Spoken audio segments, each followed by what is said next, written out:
Good day, and thank you for standing by. Welcome to Hooker Furnishings Corp. Third Quarter 2026 Earnings Webcast. At this time, all participants are in a listen-only mode. After the speaker's presentation, there'll be a question-and-answer session.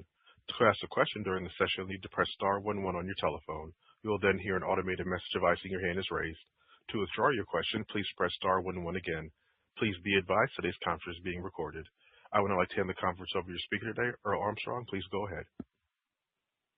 Thank you, Kevin, and good morning, everyone. Welcome to our quarterly conference call to review financial results for the fiscal 2026 third quarter, which began August 4th and ended November 2nd, 2025. Joining me this morning is Jeremy Hoff, our Chief Executive Officer.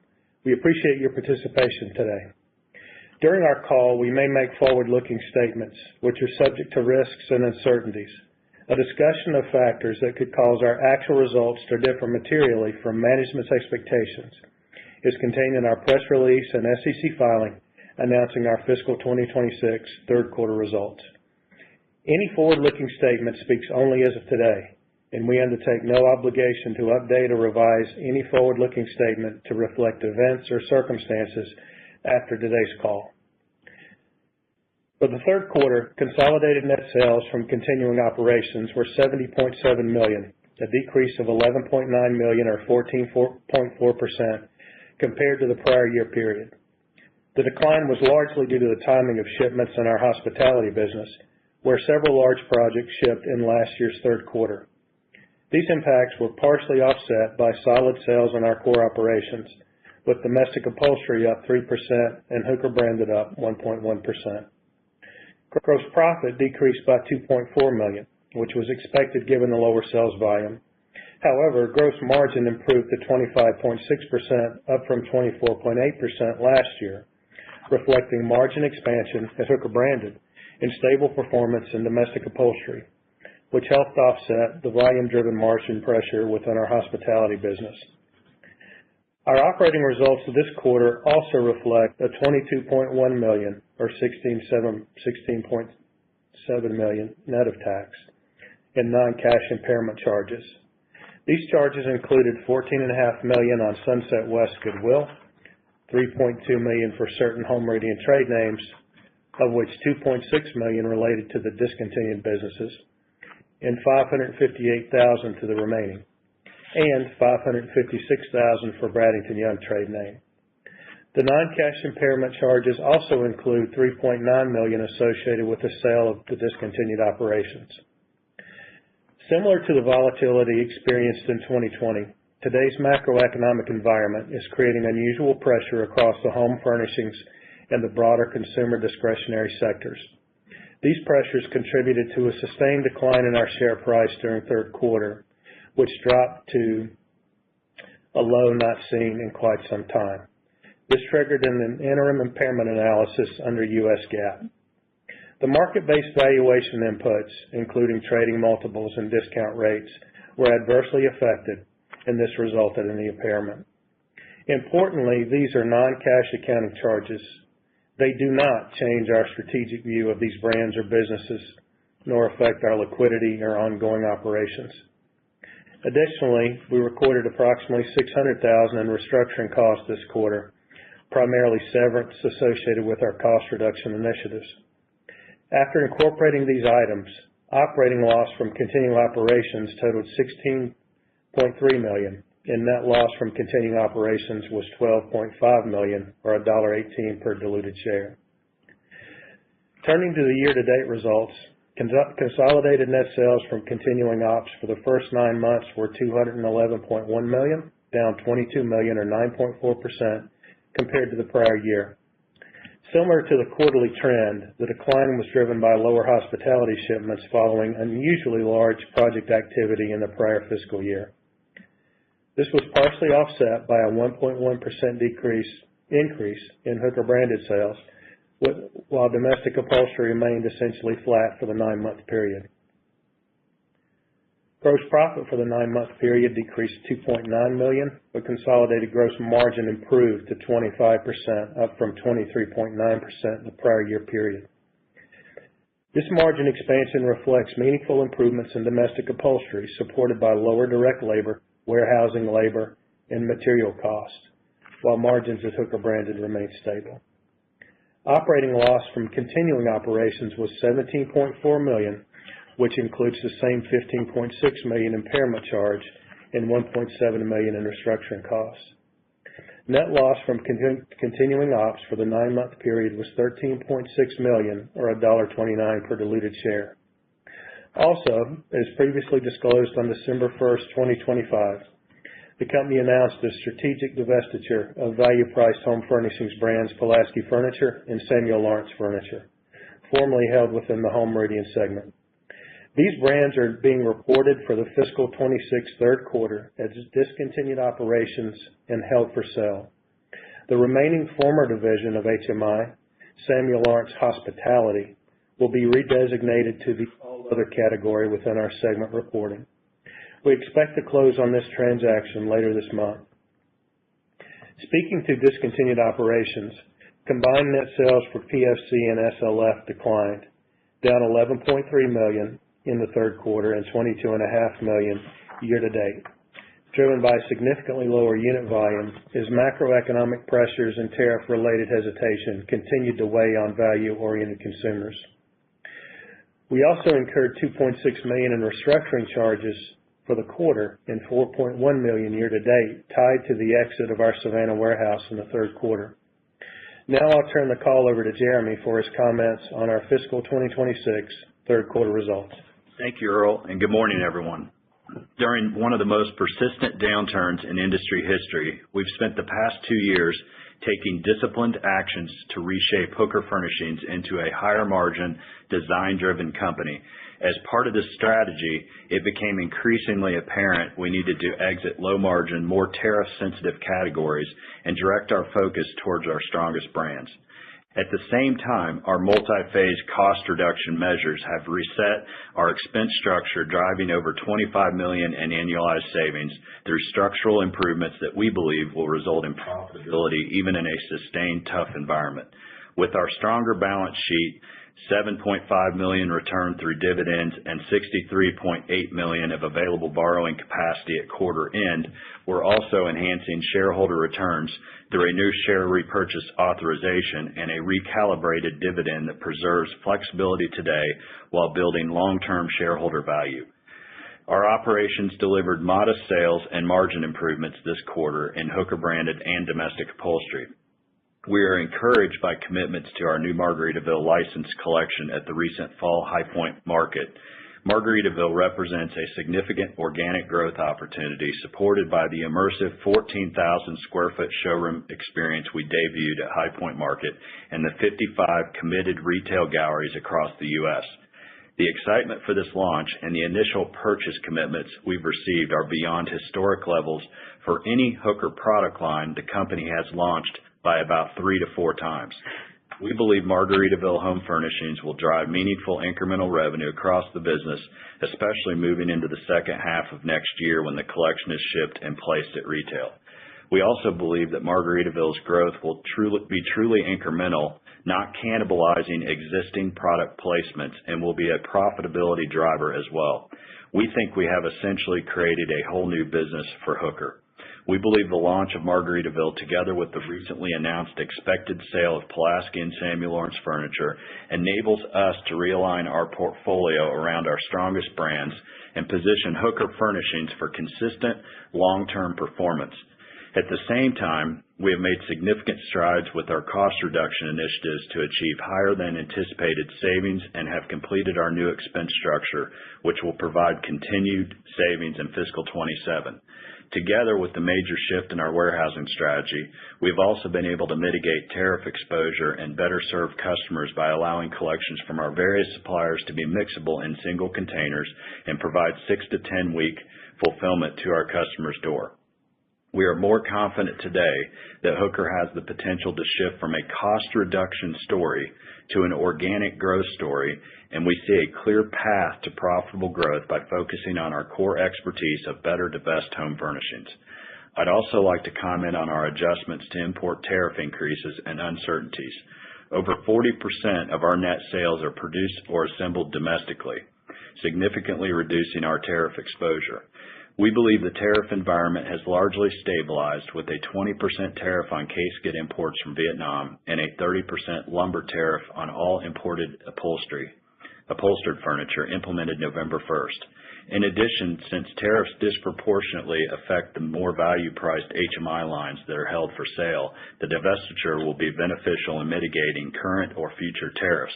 Coupled with targeted pricing actions and strong vendor partnerships, we have largely mitigated the tariff impact. Now I want to turn the discussion back over to Earl, who will discuss highlights in each of our segments along with our cash, debt, inventory, and capital allocation strategies. Thank you, Jeremy. Beginning with Hooker Branded. Net sales increased 1.1% in both the third quarter and the 9-month period, driven by higher average selling prices despite lower unit volume.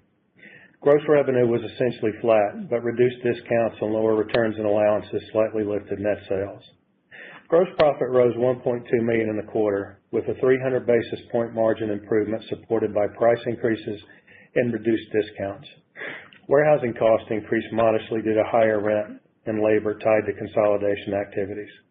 For the 9-month period, gross profit increased $653,000, while gross margin stayed flat as price increases and lower returns were offset by reduced margins on discounted inventory balancing and slightly higher warehousing costs.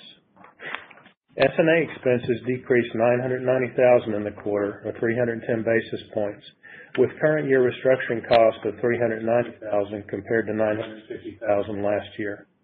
Over 9 months, S&A fell by $1.7 million, with lower compensation and spending partly offset by other costs. The segment reported GAAP operating income of $711,000 for the third quarter, compared to a loss of $1.5 million. Hooker Branded backlog grew 17.2% from fiscal year end and 7.9% from the prior quarter, supported by a 4.1% increase in incoming orders. On the domestic upholstery front, its net sales rose $870,000 or 3% in the third quarter and were essentially flat for the 9-month period. Gross profit increased $261,000 in the third quarter, with gross margin remaining consistent year over year as major cost components held steady. For the 9-month period, gross profit rose $1.5 million and gross margin improved 170 basis points due to lower direct material and labor costs and improved production efficiencies.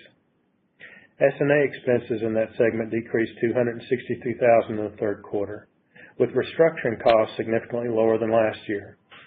Over 9 months, S&A expenses declined $560,000. The segment reported GAAP operating loss of $14.7 million for the third quarter, driven entirely by the $15.6 million in non-cash intangible impairment charge. Domestic upholstery backlog fell from year end, but rose year over year on a 3.5% increase in orders. Concerning discontinued operations, combined net sales for PFC and SLF declined, falling $11.3 million in the third quarter and $22.5 million over the 9-month period. Profitability there was further impacted by a $2.5 million fixed asset write-off tied to the Savannah warehouse exit, elevated freight costs, and low sales volumes that caused under-absorption of warehouse and international operating expenses. Persistently low sales, an unfavorable product and customer mix, restructuring costs, and $2.6 million trade name impairment contributed to the significant operating losses in both periods. Turning to cash, debt, and inventory. Cash and cash equivalents stood at $1.4 million, a decrease of $4.9 million from year end, as cash generated from ops was used to repay $17.9 million of the term loan, distribute $7.5 million in cash dividends, and fund $2.4 million in capital expenditures. Inventory levels decreased from $66.2 million at year end to $52.1 million at quarter end.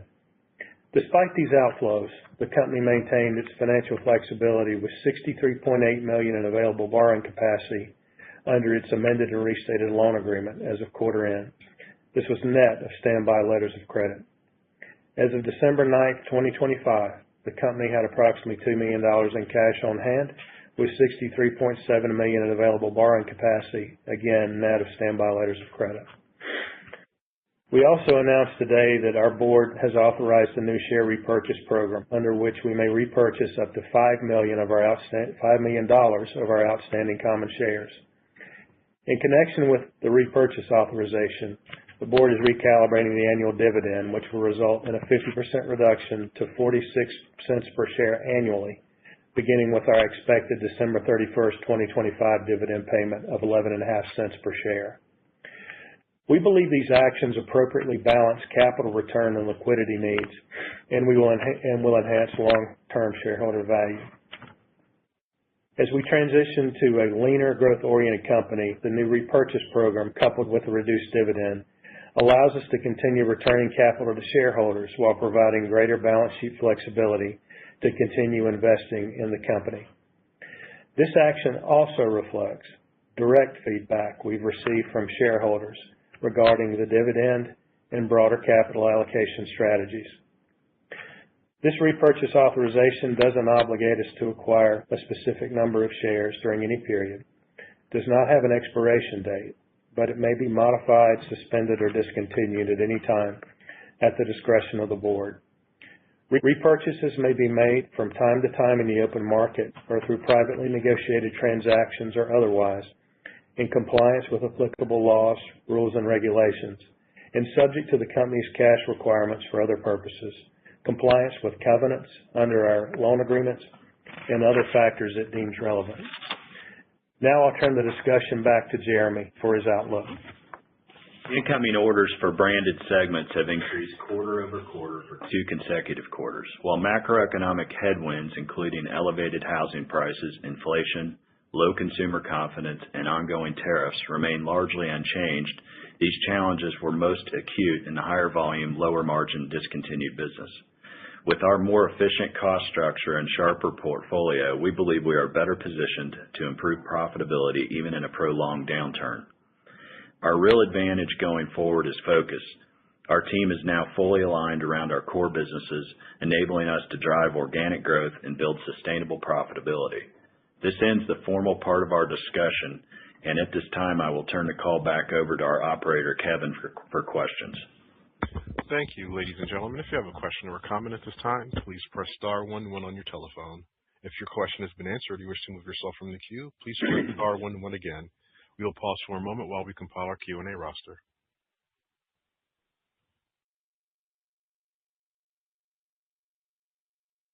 Our first question comes from Anthony Lebiedzinski with Sidoti. Your line is open. Good morning, gentlemen. Thank you for taking the questions. So first, just wanted to go over some of the timing of shipments in your hospitality division. You did note that it impacted sales. Any way to put a number on that, as far as, how much of an impact that had on the quarter? No, we've not really typically disclosed that individually for that brand. I can tell you that brand last year was fortunate enough to have a huge part in 2 of the largest hotel projects in the United States. It's a project-based business, and they just, unfortunately don't repeat like that every time. Okay, gotcha. Thanks, Earl. All right, so you guys have certainly done a lot, to improve the business, certainly with all these changes strategically. So as we think about the core business, Hooker Branded and Domestic Upholstery, both had the sales gains, which was good to see in the quarter here. How should we think about your ability to sustain these sales gains kind of going forward? Would love to hear your thoughts on that. Anthony, I would say that those both Domestic Upholstery and Hooker Branded, we feel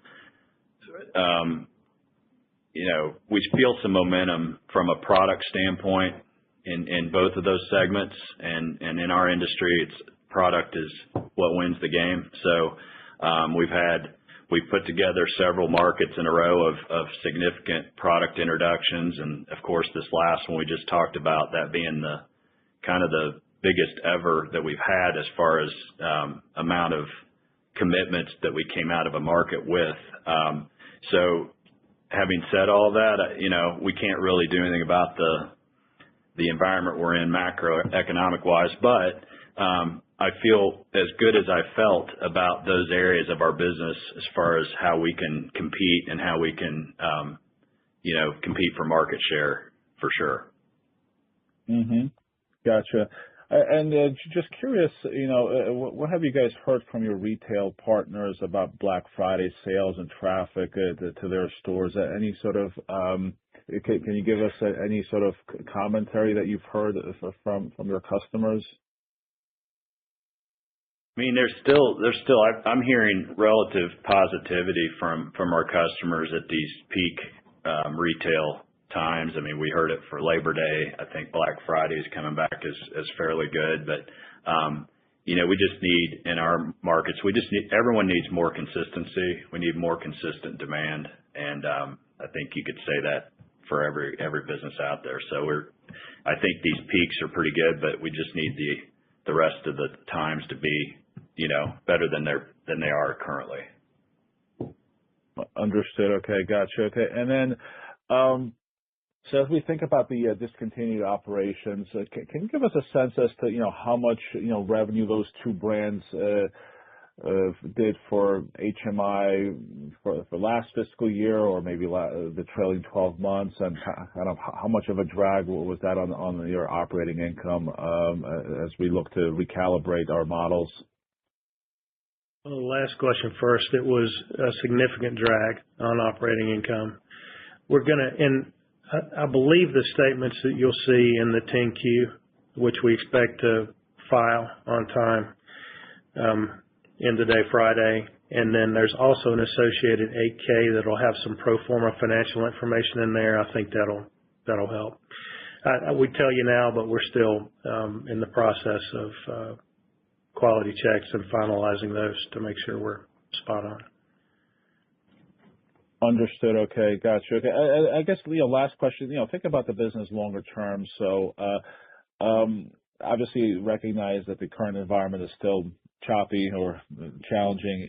But as we look back, historically, before HMI was acquired, approaching 10 years ago, I think, or 8 or 9 years ago. As we think about the company back then, you guys were posting operating margins in the high single digits, approaching 10%, actually, I think in 1 year. So, with all these changes to the business that you've put in place, is it reasonable that, when things get better, you guys could back to the historical type of operating margins? Yes. Okay, that's great to hear. All right, well, best of luck, and I'll pass it on to others. Thank you very much. Thanks, Anthony. Thank you. One moment for our next question. Our next question comes from Dave Storms with Stonegate. Your line is open. Morning, and appreciate you taking my questions. Good morning. Morning. I did want to start with one check. I noticed on the announcement for the HMI sale that the lease for the High Point showroom will be a part of that. Are you expecting to maintain your showrooms in Atlanta and Vegas, or are those also operations that you're looking to exit in the near future? We exited Atlanta, I believe, last year, Earl. Is that correct? And we have our flagship showroom, I'll call it, at Showplace, which will of course remain, and we will keep probably a small presence in Las Vegas, which is really somewhat insignificant from a cost standpoint. Understood. Yeah, excuse me for misspeaking around the Atlanta. That's okay. Perfect. Appreciate that. My next question, I did want to touch on Margaritaville. There's obviously a lot of excitement around that going into next year. Is there anything you could do to help us understand maybe what the margin profile for that new line will look like, maybe relative to your current margin profile or some of the other backlog that you're seeing right now? I would say if you just simply look at historical Hooker branded margins, and it's actually somewhat of a hybrid, so you have some domestic upholstery in there too, and maybe look at it from a 60-40, which is our company makeup of percentage of case goods to domestic upholstery. I think if you look at it kind of from that standpoint, you could come up with a pretty close answer. That's perfect. Thank you very much. And then I did want to ask one question around maybe cost cutting. I know you guys are well ahead of your targets there. It was mentioned that you're, looking to see continued savings in fiscal 2027. Any sense of maybe the magnitude or the areas of focus there? Is that going to look like just regular corporate cost cutting, or is there going to be a number put on it the way you did with this last round of cost cutting? I would say we'll be able to better hone in on a number at our next when we announce next. And if you think about the fact we just got out of the High Point, we're getting out of the High Point showroom for HMI. That was a major expense. There are things that one of the biggest reasons we're able to get additional savings is the divestiture of those brands, and that's going to create additional opportunity. Having said that, we did hit over the $25 million mark at the end of the third quarter, as we had said in the previous call, which we're really proud of, and it really puts us in a strong position in our cost structure to win. And I said in my comments that shifting from cost savings to organic growth story, I can tell you I'm very excited about that. That's a lot more fun to talk about. So we're looking forward to getting into that mode. No, perfectly reasonable. I appreciate that. One more question, if I could. We've seen the Fed has been cutting rates. It ended quantitative tightening. You mentioned the branded orders are improving. Are there any other green shoots that you're starting to see that might show demand coming back? I know you're well positioned for when demand does come back, but just anything that you're seeing that might indicate the timeline for some of that demand to come back. I wouldn't say that we're necessarily seeing green shoots. I would say that we're seeing a level of cautious optimism from our partners, our retailers, you hear from designers. So the market was very optimistic, but it's not really necessarily from, as you stated, green shoots. So we're looking for those daily, and we're ready to see them. But on a really positive note, we feel really confident where we are from an expense structure standpoint and from a business standpoint to kind of weather whatever this is for a period of time. Understood. That's all very helpful. I appreciate the time, and good luck in the next quarter. Thank you. And I'm not showing any further questions at this time. I'd like to turn the call back over to Jeremy for any further remarks. I'd like to thank everyone on the call for their interest in Hooker Furnishings. We wish everyone happy holidays and a prosperous and healthy new year. We look forward to sharing our fiscal 26 full year results in April 26. Take care. Thank you, ladies and gentlemen. This concludes today's presentation. You may now disconnect and have a wonderful day.